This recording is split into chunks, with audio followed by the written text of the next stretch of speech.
নমস্কার বন্ধুরা, বাংলা স্টাডি চ্যানেলের পক্ষ থেকে আপনার জন্য একটা নতুন ভিডিও নিয়েছি।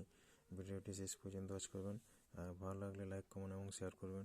তো এখানে এটা কোয়েশ্চেন আছে, এই অপশানগুলোর মধ্যে কোনটা হবে এই জিজ্ঞাসা চিহ্নের পরে সেটা বসবে। তো চলুন বেশি কথা না বলে শুরু করি।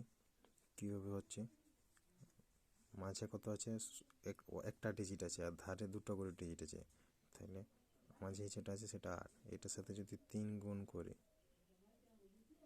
24, তার সাথে যদি 49 যোগ করি তাহলে হচ্ছে 9 4 13, 4 2 6 7 73।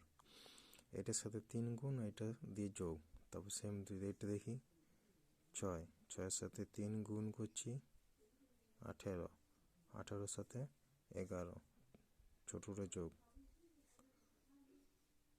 29, মাঝেরটার সাথে 3 গুণ, তারপরে প্রথমেরটা যোগ সেম। তাহলে এটা 12, 12-র সাথে যদি 3 গুণ করি 12 3 36, 36-এর সাথে কত যোগ করলে 58 হবে, তাহলে 58 থেকে 36 বিয়োগ করছি 22। তাহলে এখানে জিজ্ঞাসা চিহ্ন ঘরে আমার 22 হবে, 36-এর সাথে 22 যোগ করলে তবে 58 হবে।